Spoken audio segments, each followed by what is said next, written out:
Hey all, my name's Angelica Rubio, State Representative for District 35, representing the City of Las Cruces, and this is a brief update. I wanted to just take a few minutes to talk with you all because I've been receiving a lot of messages from folks wanting to better understand how House Bill 9 is going to impact New Mexico.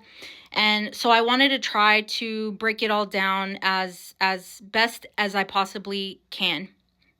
So House Bill 9, for folks who haven't been following, it is the Immigrant Safety Act. That bill passed out of the Senate last night, and it's heading to the governor for signing later this week, hopefully. And there are two really important things that folks, I think, are really important to know, is that there are two reasons why people get locked up. Here in this country, one of the reasons somebody might be locked up is because they've been accused of breaking the law, like stealing or hurting someone. That's considered criminal, and so there's a judge, there's a jury.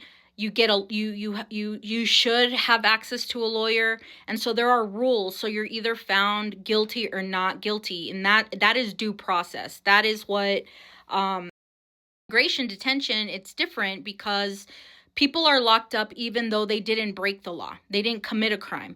They're locked up because somebody messed up in some kind of paperwork, or because the federal government is saying that they shouldn't actually be here. And for folks who don't know anything about immigration law, you don't have a jury. You don't have access to a lawyer a lot of times. And really, there is no clear path to legal. And even worse is that there is no timeline of when it all ends. So people can get stuck in detention for months. Sometimes they've been stuck in detention for a lot of years.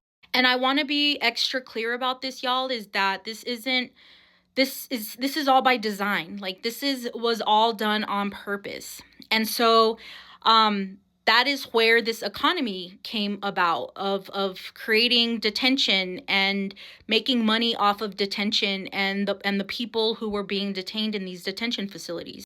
He built an economy that was built on locking up people.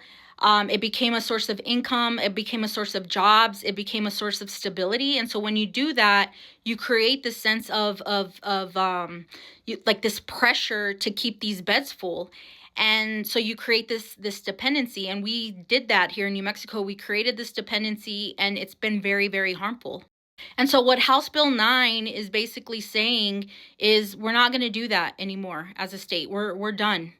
And before I move on to the mechanics of House Bill 9, I want to be very, very clear about this again, because I think it's been part of the debate over the course of the last few weeks, is that this detention machine was not created by one party.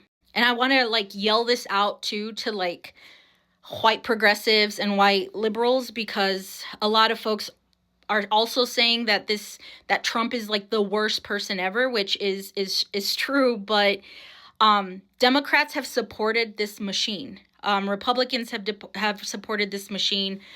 Presidents from all parties have supported this. Budgets have passed by bipartisan. Our border security has increased massively in the last few decades, and so all these contracts that we have been a part of, they've all been renewed. There's no questions asked, and a lot of it has been done quietly. And people like me and other organizers here across the state and across the country, we've been saying that for decades. In 2000 and shortly after 9/11, the Department of Homeland Security was created because it was supposed to fight this war on terror.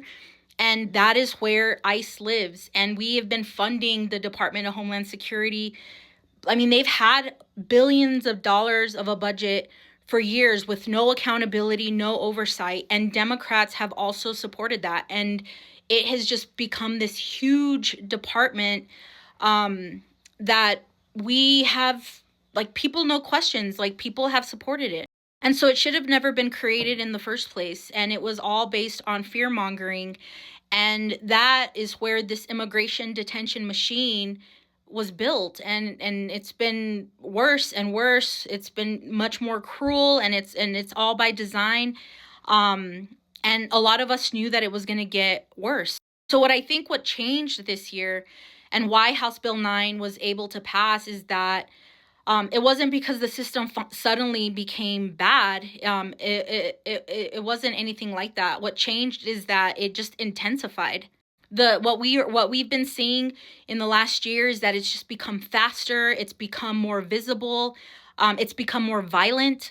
And now, of course, people just can't look away. Like, it's on our phones, very similar to what's happening in Palestine. Like, we are finally people are finally getting to a point of finally seeing the realities of what's been going on for decades. And so communities are scared, y'all. Families are scared. And I think even elected officials here in the legislature who didn't want to confront this before are now being forced to. Like, the fear is real. And so that's why House Bill 9 passed, because it's not that the harm is new. It's not, it finally became impossible to ignore. And so I wanted to give you all of that context because House Bill 9, moving forward. So May 20th, New Mexico will no longer allow state and local governments to enter into new contracts and new agreements that help the federal government detain people for immigration reasons. Now, remember the difference between the criminal and the immigration.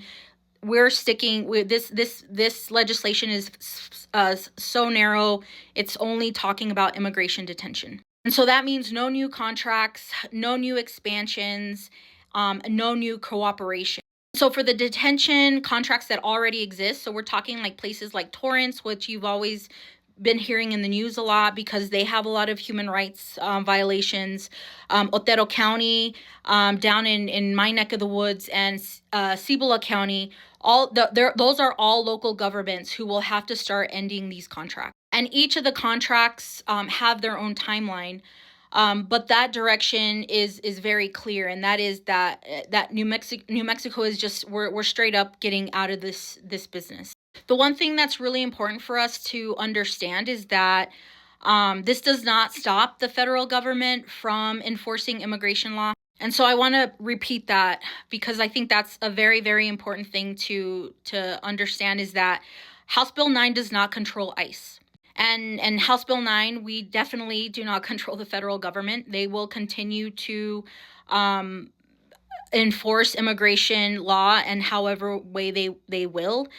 So we can't pretend otherwise. But what House Bill 9 says very clearly is that we're not going to help them do that. We're not going to help them enforce that. We're not going to provide them the land. We're not going to provide them the contracts, and we're definitely not going to provide them the public institutions to carry out this harm. And that matters more than a lot of people realize, I think. Because when we do that, we've seen it in other states where detention bed space disappears, the raids slow down. And when there's nowhere to send people, the pressure to grab them drops significantly. And so we know this from the other states who have passed this, which are about 5 states who have done this.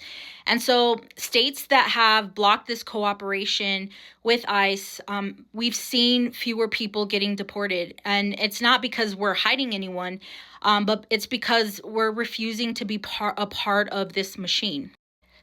And so lastly, y'all, I think I just want to say that House Bill 9 just proved that organizing works. It just takes time. It took 10 years to change hearts and minds, and it took 10 years to move our colleagues. But it doesn't make them evil. We've just been trained to accept that harm is normal. Also, y'all, this is a reminder that New Mexico leads when it matters. People love to talk about us like we're last at everything, and that's a really lazy-ass story. We always lead with our values, we always lead with care, and we lead on without refusing to be someone else's weapon. Where New Mexico goes, others follow. Take care of each other, y'all.